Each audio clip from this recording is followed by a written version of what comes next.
Have you ever wondered, what if solitude in old age isn't a tragedy, but a quiet gateway? What if being alone was never about absence, but about presence, about returning to something we lost long ago, ourselves?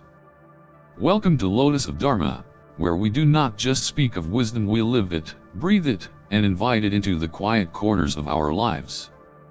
Today, I ask you not to turn away from the solitude, but to step into it. To see it not as emptiness, but as space. Space to heal. Space to remember.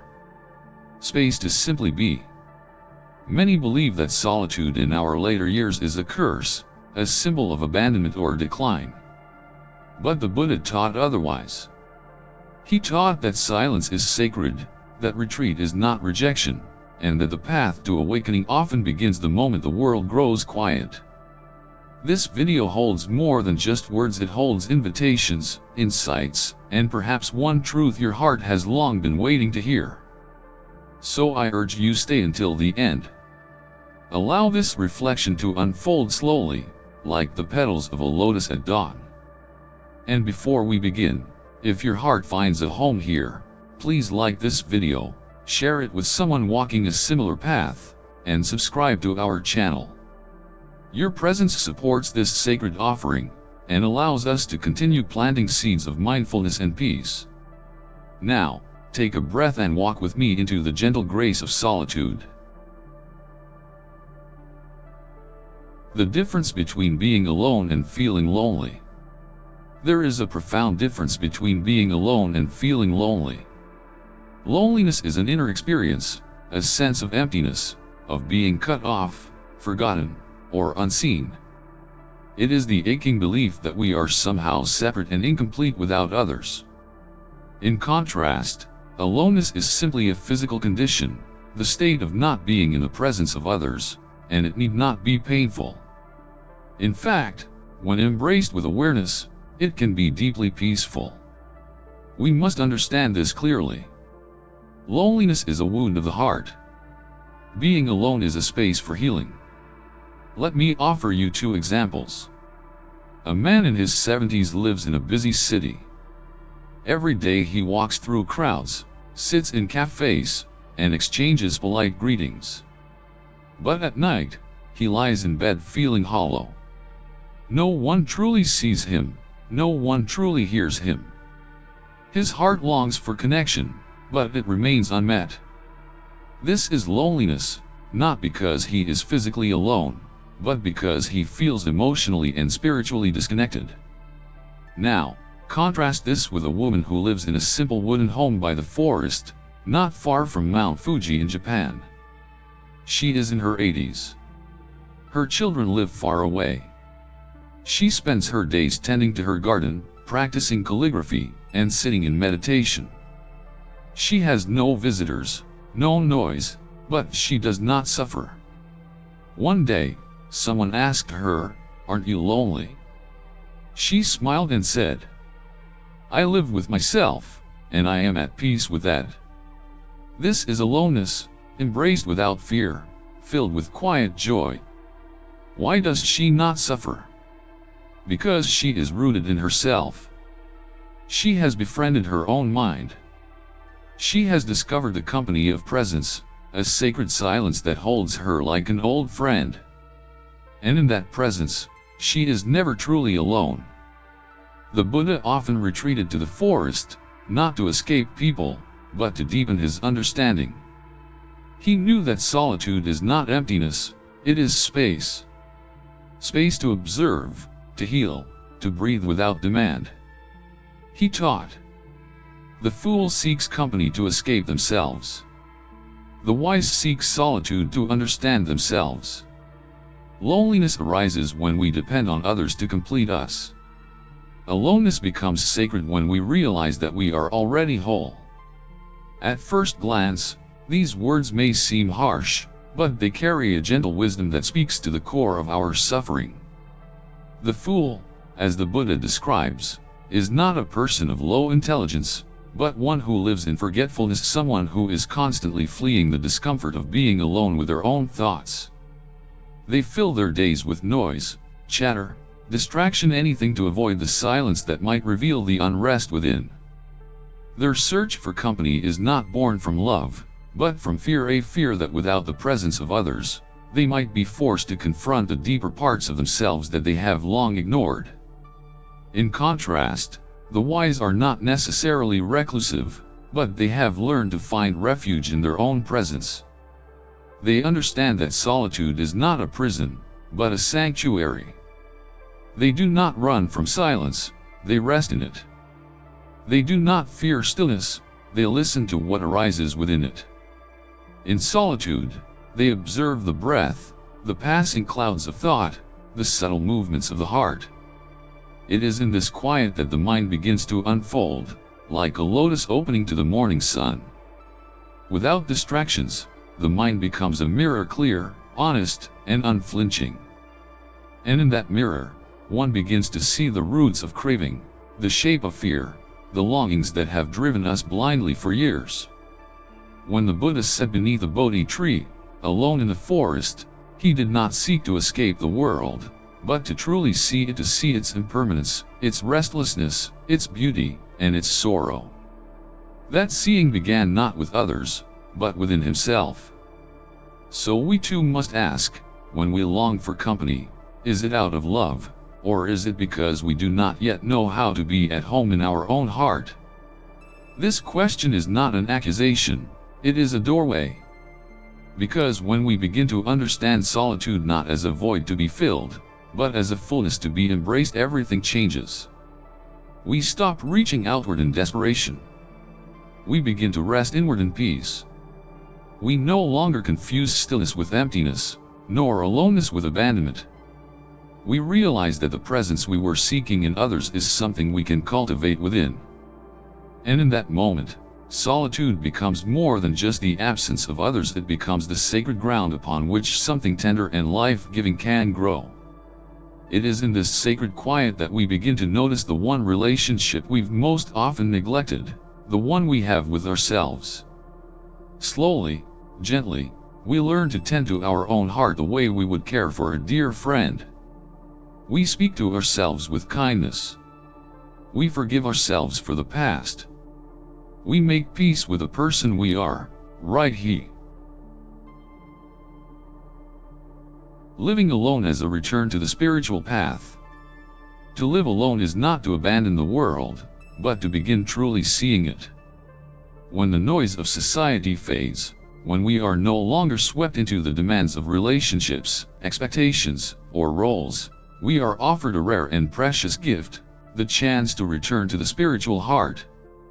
Solitude is not a closing of the door, but a quiet opening, an invitation to walk inward, where the teachings of the Buddha are no longer just studied but lived. In this sacred stillness, we begin to hear the Dharma not only in sutras, but in the silence itself. The wind rustling through the trees, the breath entering and leaving the body, the gentle rising and passing of each thought all become part of the teaching. In the busyness of life, our attention is often scattered. We give pieces of ourselves to so many people, so many tasks, that we forget to keep anything for the journey inward. But when we are alone, the mind gathers itself. The heart, once stretched thin, begins to soften. We find space again to meditate with sincerity, to chant with devotion, to sit not for achievement but for understanding. In this way, solitude becomes a sanctuary. A simple room becomes a temple. A quiet walk becomes a pilgrimage.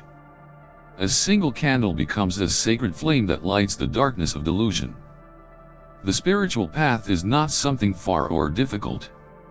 It is always close. But in the distractions of daily life, it can feel distant. When we are alone, we remember. We return. We sit with the words of the Buddha and allow them to penetrate not just the mind, but the heart. We see our suffering not as something shameful, but as the starting point of wisdom. We discover that the very pain we used to escape from in the world becomes the doorway to awakening.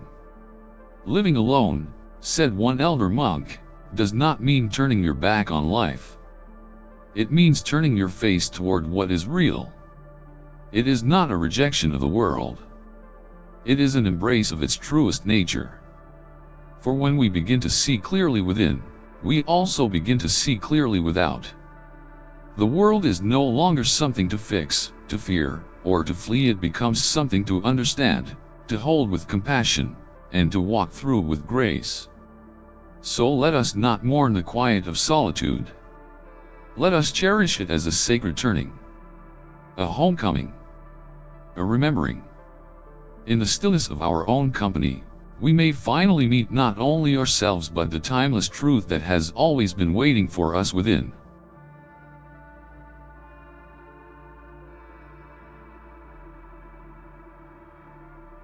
The greatest friendship is the one we form with ourselves. The greatest friendship one can ever cultivate is not with another, but with oneself. As we age, life gently invites us to return not to a place, but to the person we have long placed at the bottom of the list, our own self. In youth, we spend so much energy chasing approval, belonging, success. We twist and bend ourselves in all directions to meet expectations, to be liked, to fit in. We measure our worth through the eyes of others, and we wear masks just to feel accepted. But with time, something softens. The race begins to slow. The noise grows distant. And finally, we are left with the one person we have been running from and carrying all along ourselves. Old age, in its quiet grace, gives us this rare chance to stop performing and to start tending. To no longer strive to impress, but instead, to embrace. Now, we are no longer bound to please the world. We are free to know ourselves, care for ourselves, and even begin to heal. It is in this season of life that we can become our own dearest companion, learning to listen to our inner voice with patience, forgiving the mistakes we once judged so harshly, offering warmth to our own heart as we would to a dear friend. Most suffering arises when we believe that someone else must complete us, that another must fill the emptiness we feel inside. But the truth is, as long as we search outside for what must be healed within, we remain in chains. Freedom begins the moment we stop expecting others to carry the weight of our own happiness. The Buddha taught, no one saves us but ourselves. No one can and no one may. We ourselves must walk the path. And when we truly walk that path, when we sit quietly with ourselves, not to criticize, but to comfort, not to analyze, but to simply be, we begin to build a relationship that is unshakable. We discover that we are not our past, not our regrets, not our wrinkles or roles. We are the quiet awareness behind it all, the gentle presence that has never left us. There is a deep joy that arises when we no longer need others to validate our worth. This joy is not loud. It does not shout or boast. It is like the morning sun filtering through the trees, quiet, but utterly real.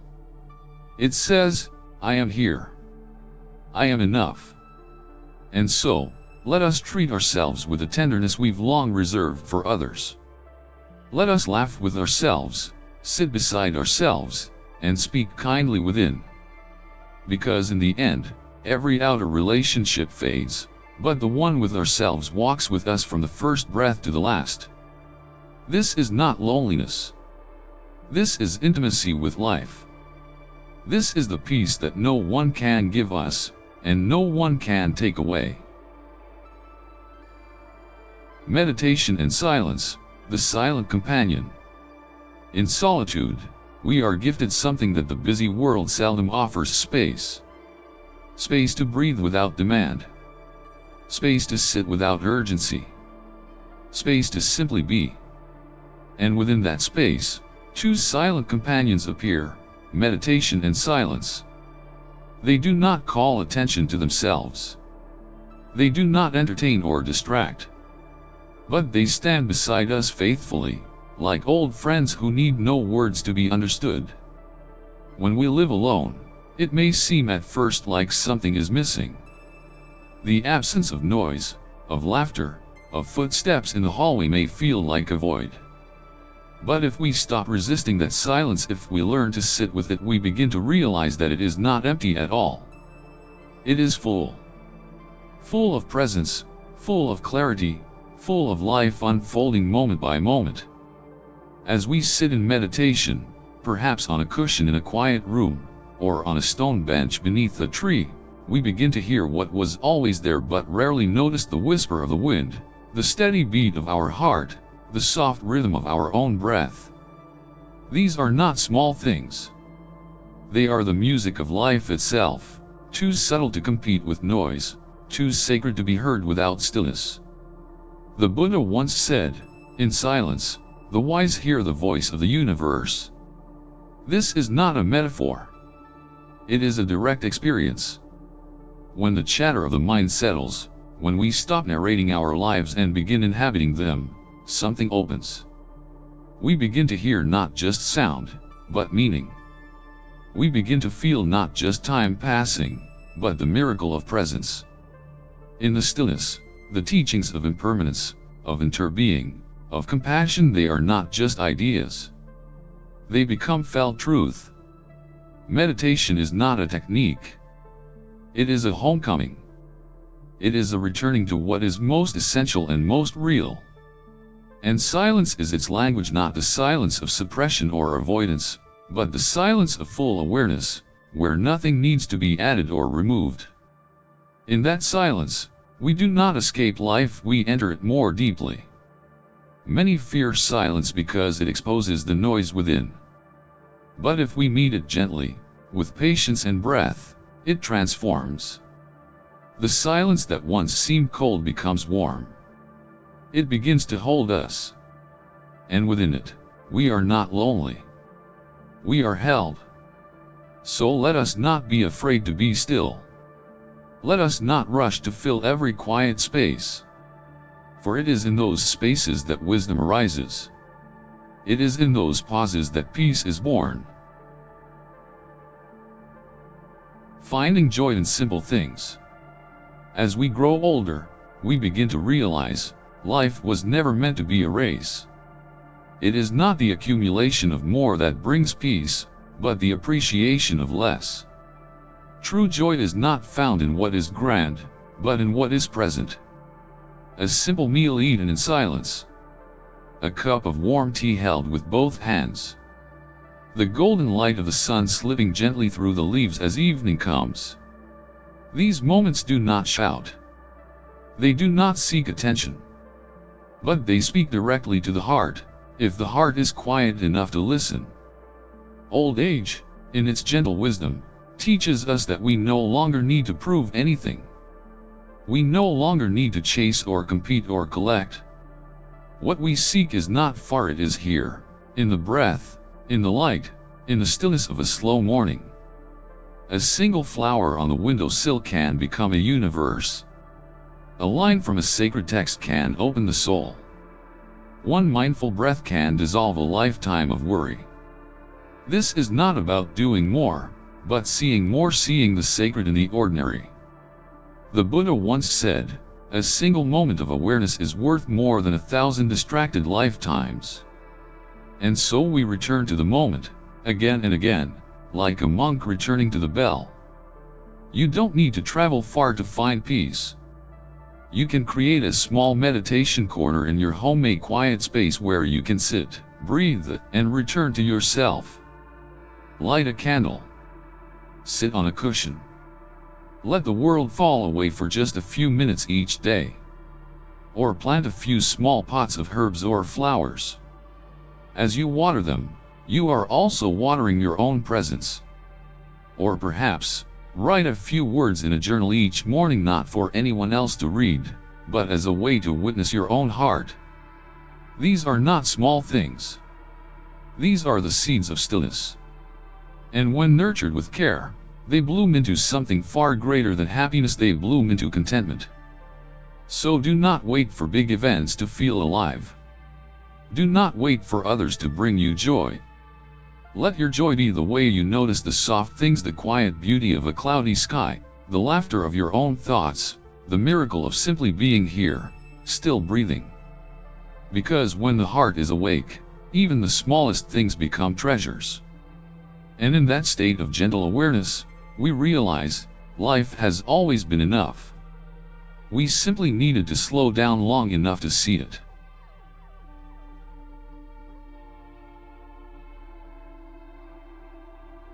Old age is not lonely if you have yourself. In the end, dear one, growing old is not a curse, it is a quiet blessing in disguise. Not because life becomes easier, but because distractions fall away, and what truly matters begins to shine through. The world may become quieter, the pace slower, but within that slowing is a space we may never have known before, the space to return home to ourselves. To live alone is not something to fear. What is truly frightening is to reach the end of life without ever having known the one person who has been with us all along, ourself. The noise of the world may fade, but the presence within you grows deeper, richer, wiser. If you can smile to yourself in the silence of the evening, if you can brew a simple cup of tea and drink it as if it were a sacred offering, if you can feel peace not because of who is with you, but because you have learned to be with yourself, then you are not alone. You are home. In solitude, we begin to hear the soft voice of the heart again. We begin to tend to the places we once neglected. And we realize that this life, even in its simplicity, even in its stillness, holds treasures that can never be bought or taken. So let us remember, old age is not the end of the journey. It is the deepening of it. It is not a time to despair, but a time to awaken. To sit in stillness. To walk slowly. To breathe with reverence. To live not for what is next, but for what is now. Because when you are at peace with yourself, you are never truly alone. You carry within you the companionship of presence, the wisdom of the years, and the soft glow of awakening. May you walk this path gently, with eyes open and heart steady. And may you discover, again and again, that the greatest gift of all, is simply to be here. So now, as we reach the end of this reflection, perhaps it is not truly an ending at all but a return. A return not to noise, but to stillness. Not to the world outside, but to the quiet presence within. You see, aging is not the fading of life, it is the deepening of it. It is when the unnecessary falls away, and what is essential begins to shine. If you can smile to yourself in the stillness of an empty room, if you can drink a simple cup of tea and feel the warmth not only in your hands but in your heart, then you are not alone, you are home. Solitude is not something to escape. It is something to enter, gently and fully, like a sacred temple that has been waiting for you all along. This is where we stop performing. This is where we start being. This is where, at last, we meet the one companion who never left us ourselves. So may you carry this stillness into your days. May you walk a little slower. May you breathe a little deeper. And may you begin to notice all the quiet treasures that have been patiently waiting for your attention. If this message has touched something deep within you, I invite you to leave a comment below. Tell us what solitude means to you. And if your spirit feels called to walk this path further, please subscribe so we may continue traveling together toward the peace that does not depend on anything outside of us. Until we meet again, may your solitude be sweet, may your heart be light, and may you always remember, peace does not come from the world. Peace comes from being truly present within it.